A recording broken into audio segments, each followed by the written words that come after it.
Associate Professor of Philosophy at Oxford University. He attended Cambridge, Princeton, and Oxford, and has published in leading philosophy journals, including Mind, Ethics, and the Journal of Philosophy. He has co-founded 3 non-profits, Giving What We Can, 80,000 Hours, and the Center for Effective Altruism. He is also the author of Doing Good Better, an Introduction to Effective Altruism. The aforementioned organization have collectively raised over 22 million for effective charities, with further 1.4 billion in lifetime pledge donations, and sparked the effective altruism movement with thousands of members and over 100 of local groups around the world, and also like conferences like these. We are very excited for your talk.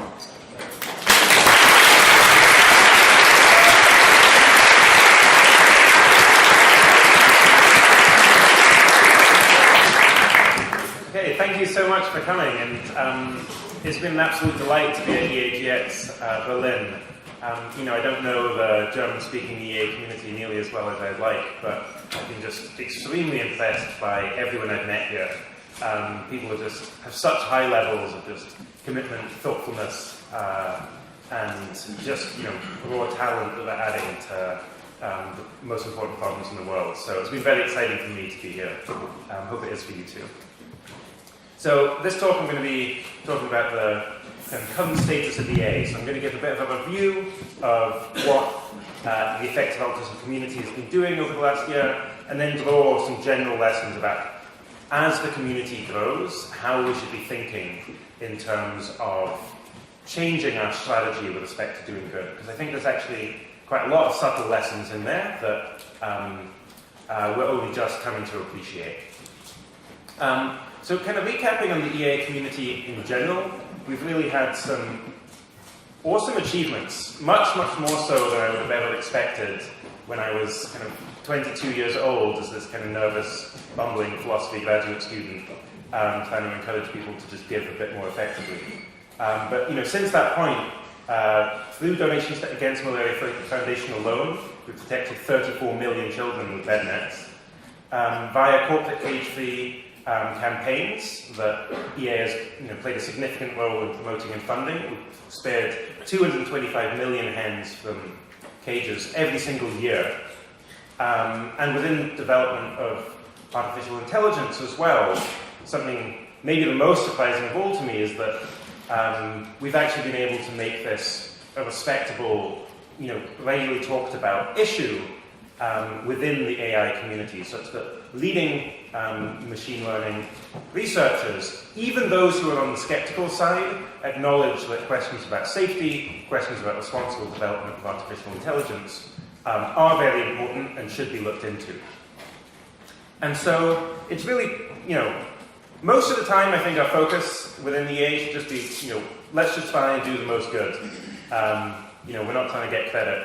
That's not what we're about. But I think sometimes at least we should just look back and think like, hey, we're actually doing a pretty good job. And maybe today, maybe after the conference can be one of those times where we take a little bit of time to kind of pat ourselves on the back and think, yeah, actually we're making some significant progress towards the problems that we're trying to attack. Then in terms of what's been happening over the last year, it's been really pretty exciting.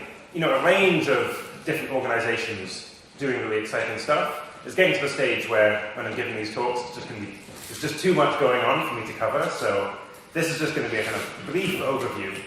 So, it's still the case that, really core activity of what EA community is doing is moving money, and you can see this from a number of different organizations. So Charity Science Health, which is actually an organization that's trying to become a GiveWell top recommended charity by sending SMS reminders for people in India to get immunization reminders. They've received a GiveWell incubation grant of $200,000, so actually some real chance they might become a GiveWell top recommended charity. Then a number of organizations just aiming to move money to the most effective charities. Life You Can Save suggests about $2.7 million moved in 2016, up 72% from the year before. Founders Pledge, which is aiming to get tech entrepreneurs to donate at least 2% of their profits upon exit, raised $100 million in legally binding pledges over the previous year. Raising for Effective Giving, which you can hear a little bit more about later with Liv Brevet's talk. Encouraging poker players to donate at least 2% of their profits. Raised over $1.4 million to effective charities. And Animal Charity Evaluators, organisation that's trying to work out the most effective animal welfare non-profits, has moved over $3.4 million to its top recommended charities. And fast enough is the growth that I'm sure many of these numbers are rapidly becoming out of date. In terms of other organisational updates, so .impact, EA organisation based in Vancouver, they've rebranded as Rethink Charity, which incorporates the local effective altruism network that supports local groups, and Students for High Impact Charity that's providing teaching resources for high schools to start educating younger people in the kind of 15, 16 age bracket, to learn about effective altruism and start to get involved. Sentience Politics became an independent organisation. Sentience Institute now doing animal advocacy research, including on topics like wild animal suffering, so that's really exciting. Oxford University is setting up a Global Priorities Institute, something I'm partly involved with, designed to be the kind of academic wing of effective altruism. And it's now taken its first staff member, who you heard from yesterday, Michelle Hutchison. Then, in terms of kind of larger EA organisations, Centre for Effective Altruism, does a number of things in terms of supporting and acting as a springboard for the EA community. One thing is encouraging people for whom it's a good fit to take the Giving What We Can pledge, 10% pledge over an individual's lifetime. That's up by over 60%, 3,090 members now, in I think over 70 countries around the world, and that stands at $1.5 billion of lifetime pledge donations. The Centre actually went through Y Combinator, following in the footsteps of 80,000 Hours, which is probably the leading kind of startup incubator in the world. And that was, I was lucky enough to be part of that experience, incredibly valuable learning experience, also really exciting in terms of how much the kind of Silicon Valley tech community find the ideas of effective altruism very intuitive, because obviously it's really vast amounts of capital potentially at stake there. In March, we launched the Effective Altruism Funds with over $1.7 million raised so far. The idea being that allows you to donate to more effective organisations that might be somewhat smaller. Because if there's many donors all working together, you've got this coordination problem that we'll talk a little bit more about later, where if there's the amount of funding available is much larger than funding gaps for particular organisations, if everyone funds it, then that particular organisation is going to end up with too much money. Whereas EA Funds allows you to donate to specialist fund managers, currently all of whom work at Open Philanthropy, so that they can target smaller donations, but extremely effective ones in global poverty, farm animal welfare, the long-run future, and effective altruism community building. We also launched effective altruism grants, and tried to quite quickly get some money out the door there, where the idea, if you don't know about that, is we provide grants of up to £100,000 for individuals rather than organisations who really are able to do a lot of good or have plans that potentially could do a lot of good, but are just bottlenecked by money at the moment. And we really got some exceptional quality of candidates, and were able to distribute all of the £500,000 that we'd allocated to that programme. And so I'm hoping for that to continue into the future. 80,000 Hours had a really stonking year. It's really actually, I think, finally coming to its own and really getting exponential growth. This kind of incredible growth actually correlates very closely with when I stopped being as involved. I actually don't think that's a coincidence. Sometimes, the most effective thing you can do is nothing. And so I'm very proud of this achievement that I caused by not being around. So in terms of some of its successes, it's had over 1.3 million readers on its website, so it's now kind of the most widely read effective altruist website. And over 1,000 significant plan changes was its main metric, which is 10 times growth compared to the year before, or compared to a few years before. And the main kind of outreach they're doing is via the online guide, via workshops, and via some one-on-one coaching as well. And it just seems to me the quality of the research is just getting better and better. GiveWell, obviously, one of the first EA organizations and still doing extremely well, managed to add 3 new top charities, the End Fund Malaria Consortium and Sightsavers, and again moved over $90 million to top charities. At the same time, made over $10 million of incubation grants. This is something that's becoming more and more important for GiveWell, where basically they've surveyed most of the available areas within their particular focus of global health and development, and in particular the kind of somewhat easier to measure side of that, things where you can have randomized controlled trials or that kind of level of quality of evidence. And in a sense, they're kind of running out of charities to really look into. And that means that it becomes more important for them just to create charities that have a chance of being top recommended. And that's what they're doing with these incubation grants. And so as well as Charity Science Health, which I mentioned, they've also done that to new incentives. Another organization came out of the EA community. Patrick, one of the co-founders, is in the audience. No Lean Season, similarly organizationally driven by effective altruist principles, as well as ID Insight, results for development and innovations in poverty action. Then in terms of impact, I don't think there's any doubt that the largest impact is coming from the Open Philanthropy Project, which is a research organization that advises Good Ventures, which is the foundation of Dustin Moskovitz and Kelly Tuna, which has about $10 billion in capital, and is really trying to spend that money basically as fast as it can. So aiming to spend all of that $10 million on effective organizations certainly within Kelly and Dustin's lifetime, but potentially much sooner than that as well. And that means they're really ramping up their donations. They're going to have to aim to be donating hundreds, in the high hundreds of millions of dollars every year. So over the last year, they've really started ramping up, giving over $180 million to over 100 separate grants. Most major grants included $50 million to Against Malaria Foundation and $13.5 million to Schistosomiasis Control Initiative, and $17.5 million to Target Malaria, which is a program looking into whether gene drives can be used to just completely eradicate malaria by making malaria-carrying mosquitoes infertile. So, as ever, kind of a really big focus within global health and development. But now Open Philanthropy is, I think, actually making even larger focuses within the areas of global catastrophic risks, with a particular focus on AI, and farm animal welfare as well.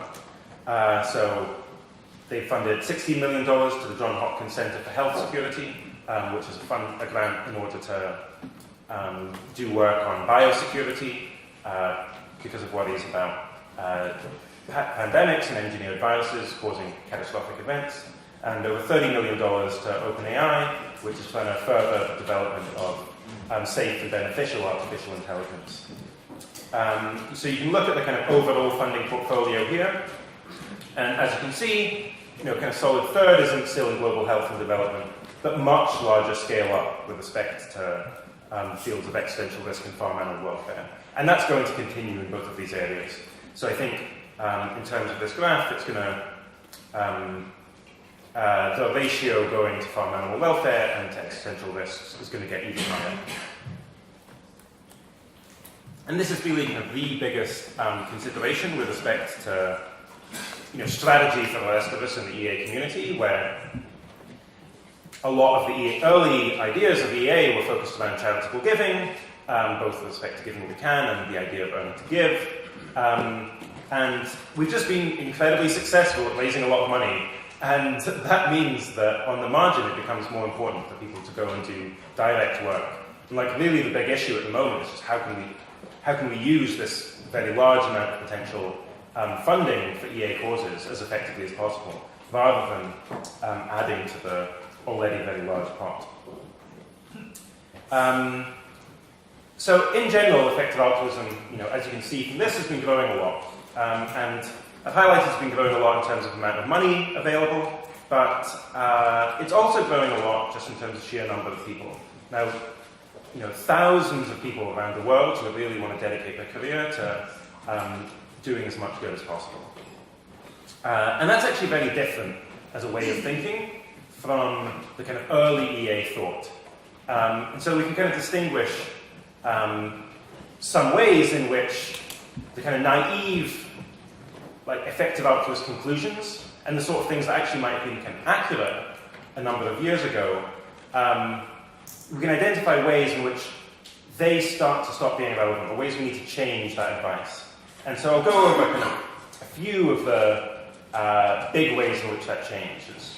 And one is externalities become larger. So now when I do an action, I don't have to just think about the direct impact of my action. I also need to think about what the impact on the rest of the EA community as a whole. And they can be very large. It also means we're just going to have less in-person interaction than before. That means we need to have a certain set of cultural norms in order to ensure that lower bandwidth interaction can still be very productive.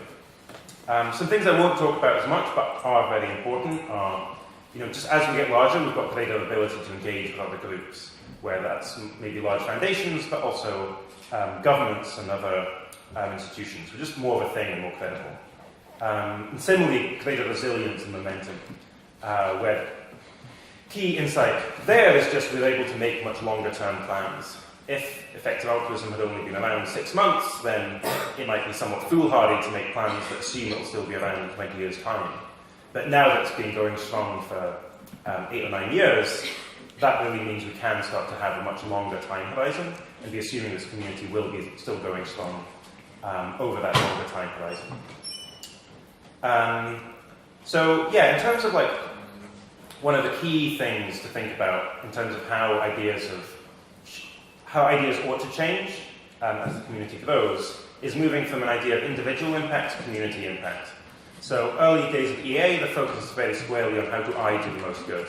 Whereas now I think we need to ask kind of how do we do the most good? And that's actually often a better framing. Where you can think about 3 types of community you could be part of, each of which would change the analysis quite differently. So there's the single player community that I talked about, which is you just look at a single agent and assume that you don't have any other impact on other decision makers. Second is a market community. This is what economists basically always study. So where you've got a community of people, each of whom have different aims. How can you design infrastructure so that, broadly speaking, everyone gets more of what they want? So trade is a great example of a concept and institution that's very important within a market community. 2 people can have different aims, but by trade, they're both made better off. EA, though, is this kind of, at least in significant part, is a kind of new type of community. Something that economists haven't really studied, which I call a shared aims community. This is where you have many, many different people, but all broadly speaking, they have the same aim, which is trying to improve the world as much as possible. And that actually leads to some kind of radically different conclusions. So the idea of trade doesn't make sense. If you can benefit more from my laptop, if you can do more good with my laptop than I can do good with my laptop, I shouldn't trade you for it, I should just give it to you. Hopefully the transaction cost means that's not the case and I get to keep my laptop. But if it was the case, then there's no reason why we should trade. It should just be that we're allocating resources to where it will do the most good. Similarly, prisoners' dilemmas.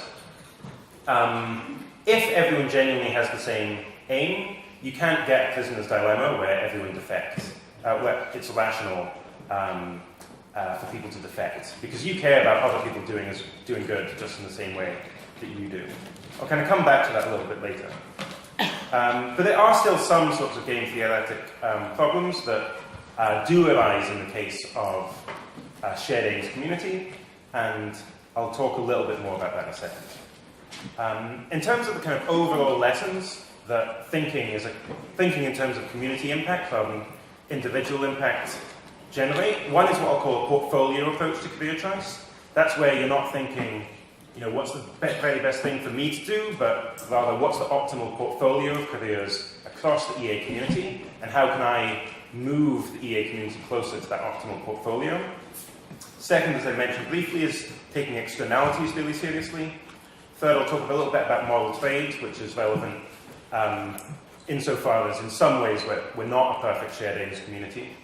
And then finally is the importance of moving beyond kind of naive consequentialist reasoning where you're trying to assess the cost and benefits of every decision and instead developing certain character traits and rules that everyone follows, which in essence makes the computation of how to do the most good across the community much easier.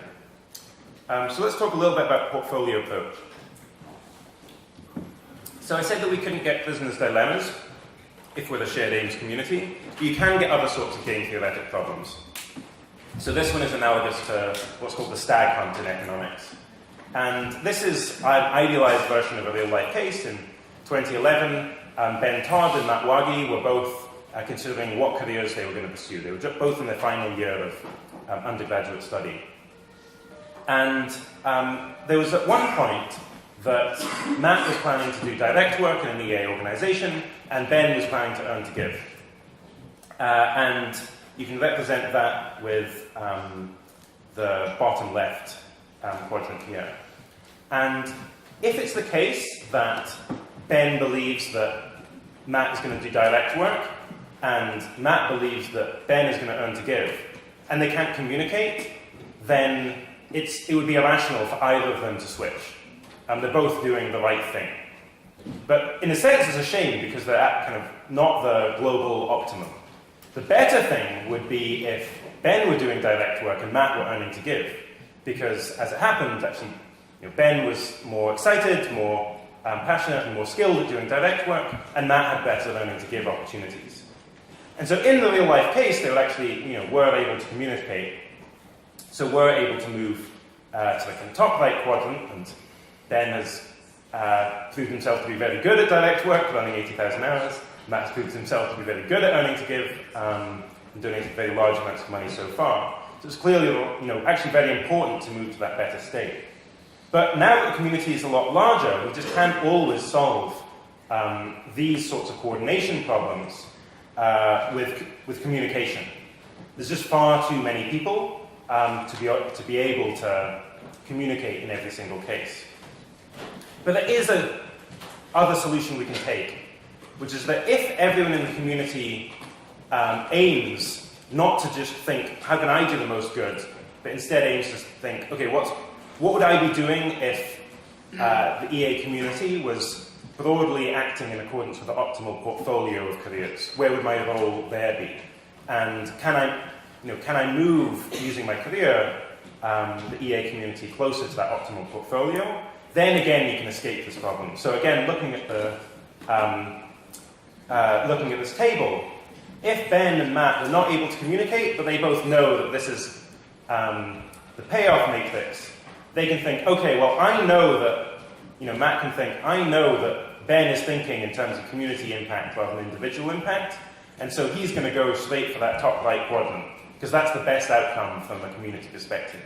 And Ben knows that Matt's going to think the same as well. And so as long as we have this shared norm that what we're trying to do is impact as a community rather than impact as individuals, it means that just organically, even without communication, we can achieve those best outcomes. So this kind of theoretical background to why community impact is so important.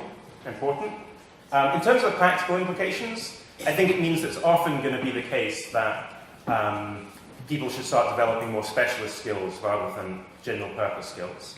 So I kind of worry that sometimes there's a feeling like, well, you've got to do the optimal thing. And if you don't really know what the optimal thing is, then maybe that means you build general purpose career capital for many years. But then if everyone's doing that, then we've got this community of generalists, community of people who all went into coding or management consulting, and no one actually knows any specialist knowledge about anything, and that would be very, obviously that's about the extreme, but that would be significantly suboptimal outcome. Whereas instead, if you're thinking in terms of community impact, you think, okay, I'm going to build specialist skills in this area that I'm particularly excited at or particularly good at. And that's for sure, that means there's going to be gaps in other areas, but I can allow and accept that other people are going to fill in those gaps. And I've actually started building that into my own thought much more, and I've been very happy with the results, where it means I back off from things now rather than thinking I've got to achieve everything, got to be able, attending to kind of all of these plates on a stick at once. And instead, it is the case that we've got tons of really bright people who are then able to specialize in these problems that you're leaving for others to solve. And so, in terms of what is the optimal portfolio and where we might be lacking at the moment, I think in terms of skills, just one thing is just operational skill. That means the kind of back end of organizations, finance management, HR, recruitment. That's just always something that organizations seem to need a lot more of. Partly because you don't get the fame as much, you're kind of more in the background. But in EA perspective, you're doing as much good, and if this is in demand, you're actually doing more good than the people who get perhaps more of the public attention. The world of policy, for sure, is something where, even though we've had such growth in the EA community, I think it's been comparatively smaller in the world of policy and politics. And that's something I think, it's this huge lever for doing good in the world, something that we're going to need a lot more expertise in. Just in terms of understanding kind of how political decision-making works, because it's certainly very far from optimal in many cases, and that can be hard for people with an EA mindset to appreciate kind of how to work through without actually getting to know it. And then marketing as well is just something that, again, very widely in demand, but perhaps we don't have as many people with backgrounds in. And then in terms of areas of knowledge, biology, economics, history, and politics are like some of the top picks at the moment, where, again, it's not necessarily the case that I think these are the most important fields kind of to work in general, but just insofar as we have many other people who have more representation in fields like philosophy, it's the case that if I can have one more person with specialist knowledge, it would maybe not be as another philosopher, but instead someone with particular areas and skills and knowledge in some of these areas. Okay, so that's the kind of idea of the portfolio approach. Related but distinct is the idea of externalities. So when you're pursuing a career now, or doing any sort of EA action, you've got kind of two effects. One is the direct impact you're having, and then secondly is the larger effect on the EA community. And as the EA community grows, these effects become more and more important. So one, and I think the crucial thing, is the value of information, value of exploring, value of getting new ideas, where it can be very tempting to think, okay, well, I'm an EA, I'm trying to do the most good I can. That means I look up this table of most important causes, then I look up the table within the cause of best things to do within that cause, and then that's what I do, because I'm doing the optimal thing. But the worry then is just you end up with a community of like 1,000 shitty AI researchers or something. That's clearly, again, not going to be like an optimal algorithm for the whole community. And it's the case that I think we're still very young in terms of the level of thought that we've been able to give and level of research we've been able to have with respect to what the top causes and top interventions.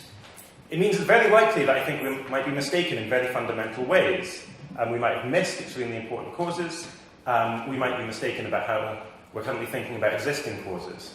And that means that if you're pursuing something that maybe you don't even think is probably the best thing, but it might be good, even if the direct impact is lower than focusing on the tried and tested cause area or program, it can be the case that the value is even greater, because if it's the case that this is really good, it's not just the benefit that you're able to provide by doing this really good thing. The entire community learns something, and that means we can potentially put a lot more resources towards that really exciting area. And that's, again, kind of one of the things that I'm doing at the moment. I'm kind of interested in areas that are potentially very high value, but I think somewhat neglected by the EA community in large, such as voting reform, just trying to include voting systems that governments use in order to just elect more competent political candidates, and every time I say this, people are like, oh, this is a comment. And like, it's be true even if it wasn't the current existing political situation. The other thing that I'm kind of interested in, again, is like reducing, just actually efforts to try and reduce the risk of global war, like World War III sort of thing. Again, it's not the thing that I would pick in the abstract as the most important area to focus on because of the sheer difficulty of that endeavor, but it's something that we haven't, I think, explored in sufficient depth. So a couple of other sorts of externalities. One is impressive achievements. So if you just go and do something really cool, that now reflects not just on you, but on the kind of whole of the EA community. And that can really be pretty significant. Then finally also is 5-minute favors, where this is like not technically an externality, but it's close because it's very low marginal cost, which is just that in the course of your career, you're going to build up a network, a bunch of skills, a bunch of opportunities that maybe took some time to accrue, but are very easy to share with other people. And one of the benefits of having a community is that everyone can start to share those benefits very quickly. And often introductions are the kind of easiest thing. We can ask someone, what do you most need at the moment? What's the biggest bottleneck in terms of your plans? And then just think, is there a way in which I can significantly help this person with their plans in 5 minutes? And I think if we can develop a norm of that, that would be extremely valuable for the community, because it means that the impact the community can have is much larger than the impact of just a bunch of individuals. I talked about positive externalities, but there are negative ones as well. And again, as the community grows, these externalities are going to be more and more important. So just as I said, really impressive achievements can be really good. Doing bad things is really bad. It gets much worse. So again, there's kind of this, risks from naive consequentialist thinking. We say, well, I'm a utilitarian, and that means I just say whatever does the most good rather than be paying attention to whether it's true or not, or honest. That's a very bad idea, especially when you're thinking about community. In general, any sorts of ends justify the means reasoning becomes a very bad idea once you're thinking about a community, because it would just take a kind of single scandal, a single kind of tainting of the well to really do significant damage to the whole of the EA community. So it means that kind of you have to, a constraint for trying to do good is just being like an upright, respectable citizen member of the community by common sense standards. Contributing to a bad culture is again another way of causing kind of externalities. So this is just simply the don't be a jerk rule, where it's now the case, if you're just an individual trying to do good in the world, being a jerk's not that big a deal. But if you're acting as a community, there's real value in people being able to have open-ended intellectual conversations, or conversations to help each other, and feeling empowered to do that, not feeling worried about not being smart enough or not having enough talents or something, but instead having this kind of welcoming culture that is really trying to inspire everyone who's part of it. And often it just takes kind of one person kind of acting like a jerk to mean that culture is kind of lost and everyone closes into their shells again. And so again, that's just this huge loss from relatively small actions. And that means both, we should all aim to not be jerks, but also we should just have high standards for not allowing it in other people. I think this becomes particularly important when it comes to online interactions, where all of our kind of emotional and system one reactions to people and understanding of other people's actions, that's all designed for in-person interaction.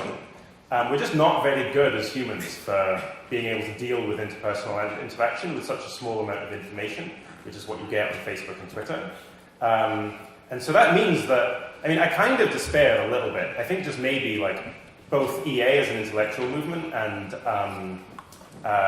EA is a thriving community where everyone tries to help each other, that just might be incompatible with Facebook.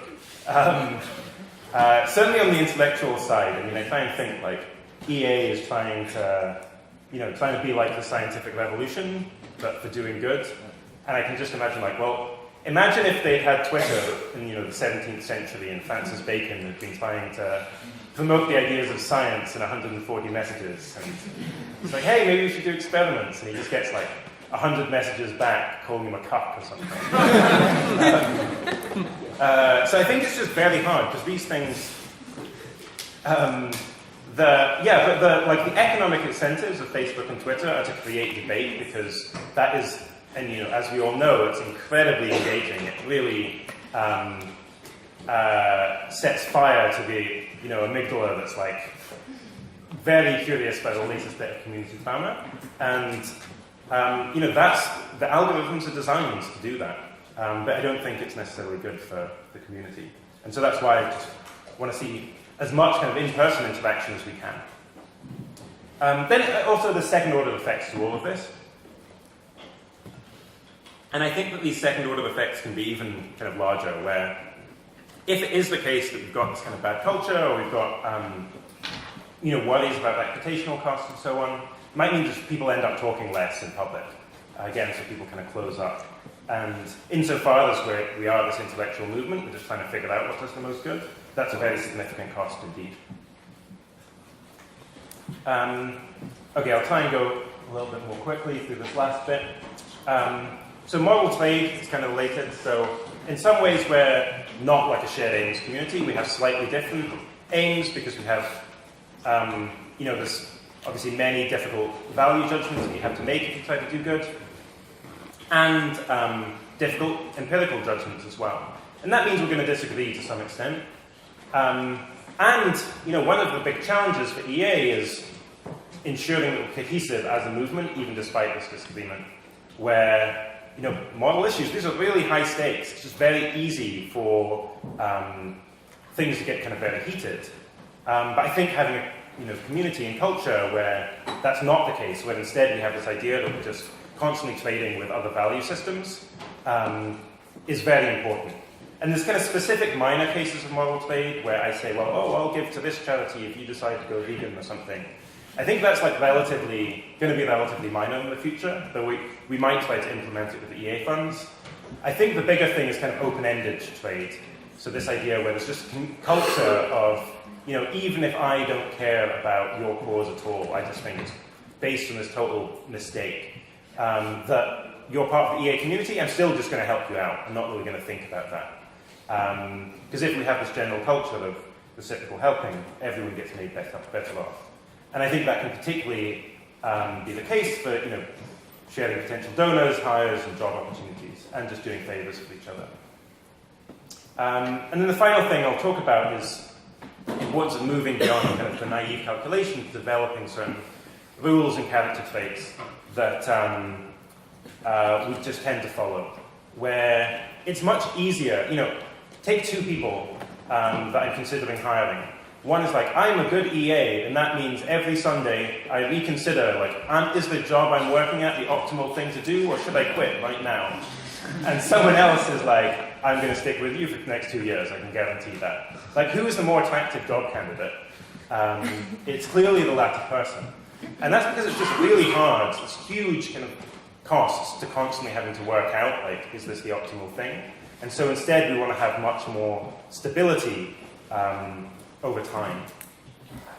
And that means, like I said, kind of norms of cooperating as much as possible, but also norms like make promises and you stick to them. If you say something, that's an honest statement. It's not just a statement that's designed to be optimal in the particular moment. Because otherwise you can't have a functioning community. And for this reason, kind of CEA developed a set of a couple of kind of definitions of effective altruism, but also a set of guiding values. And the first three are just very familiar from the standard account of effective altruism. Commitment to others, we're morally motivated, scientific mindset, we're using evidence and reason, openness, we're just open to any cause, any way of doing good in principle. But we included the last two because we appreciate that the community focus is so incredibly important.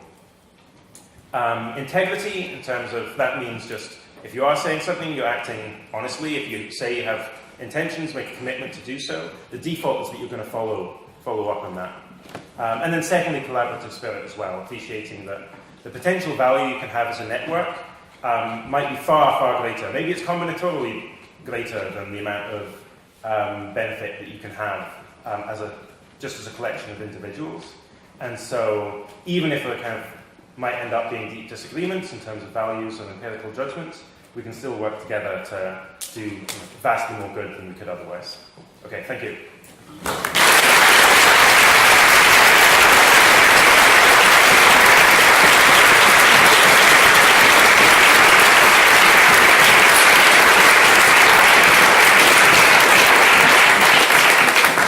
Thanks a lot for this very reflecting and inspiring talk. So how this is going to work, I will read out the questions, and if you want to, you can voluntarily raise your hand so that other people who are also interested in this kind of question and want to discuss around it can approach you. But if you don't want to, it's also fine. You don't need to raise a hand. So there's one question, actually two on the top, and we talked a lot about who we want to have in the community. And one question is whether there are specific people who don't want to join the movement. Yeah, I mean, I think it is an important question. I think it's kind of hard to talk about because obviously, in a sense, like, well, what, we want as many people as possible. We want to have, we want to be all-encompassing. I think it is true that the reality of trying to build a successful long-term movement means that we want to ensure that we are only accepting people who are of positive value for that movement, who are kind of adding more than you're taking. And that does mean that I think we should have a no asshole rule and really be quite strict about that. It's easy because it is just very easy for one bad apple to ruin the entire batch. Similarly, I think unilateralists are particularly bad as well. It's people who just are so confident in their own view that they're going to go ahead straight with that view, even if others kind of disagree with them. Instead, you want people who really take uncertainty and disagreement very seriously. And even if something really seems like the best thing, if other people in the community say, no, I think that's actively bad, then they can cooperate and go with more like the median view. And certainly I've seen a number of people who don't feeling like that. You can get this with entrepreneurs particularly badly, because especially successful entrepreneurs, they're like, well, I had these crazy ideas and they worked out every time. That means I must be like amazing at identifying crazy ideas that work out, rather than just being the effect of selection bias. So those, I think, are a couple of examples. I also think we should just be honest as well in terms of people in the EA community have a certain mode of thinking. We're attracted to the scientific mode of thinking. We're attracted to desire to quantify or thinking in Bayesian terms. And there's a lot of people in the world who just aren't like that. And I kind of, I think I still want to engage with people who just have this very different methodology or epistemology. And I think that's important. But I think at some point it's just like, well, we just have very different ways of reasoning, and you do you and we'll do us, rather than thinking, oh, well, we need to have such wide arrays of epistemic diversity that we actually lose the kind of core methodology that EA embodies. Is there any action that you think there is to influence what kind of people don't come to the movement? I think this is all going to be done primarily through community norms. There are, occasional instances, which I think have been good though painful, where, many people in the EA community have had to get together to, identify individuals who are just actually actively doing harm. But in general, I think if we can just have consistent norms of friendly bouncing off, then that would be the ideal way to do it. So if you want to show your hand if it was your question, you have the chance there. Thank you. The next question is regarding investment. So we have charity evaluation, but as far as I know, we don't have investment evaluation. And the question is from Thomas, and it goes, would you promote investing as opposed to donating to effective startups, for example, LabMeet? Yeah, so this is the idea for having a kind of give wealth of impact investment is one that's just been battered around for a long time now. And there's actually a ton of interest. So whoever asks the question, like, please do come to me afterwards if this is something you're potentially interested in doing. Because there's just a lot of people. So in general, I just think, with some exceptions, but in general, I think it's just better to donate than to do impact investment. But for many, many people, especially very wealthy, that's not the alternative that they're looking at. It's either they're investing in impact investments, or they're just putting it on the stock exchange. And in that case, I think actually impact investment can be quite exciting. And at the moment, I do a little bit of advising people in terms of particularly valuable for-profit investments that I happen to come across. But it's very ad hoc, and so this is a project that I'd be excited to see EAs really try and look into and have the same level of kind of evidential standards as GiveWell and philanthropy, but applied for for-profit investment, because it's one of these areas that is underexplored relative to its potential value. Can I just say something about it?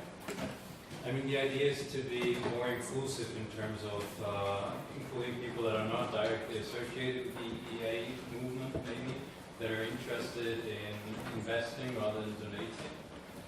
Yeah, so there's two cases. I mean, one is there's just lots of people who are interested in impact investment who aren't EAs at all. I'm actually kind of more excited by the people who are very interested in EA, but the total net worth is in the billions, for example. They're not going to spend all that money immediately. Most of it's going to be invested in quite a long time period. In which case, this is just a large amount of money that is, perhaps not being optimally allocated. So that's actually the thing I'm most excited in the first instance. Okay, we have time for one last question, and it's a bit more about your personal motivation. Someone is asking what inspires you and what do you do for self-motivation. If you want, you can raise your hand. Thank you. Yeah, it's a good question. I think, in terms of my motivation, a lot of it is just driven by arguments, by what I think is right. So I mean, most of the time what I'm doing is just, I think this is going to help people the most. I think this is really morally important.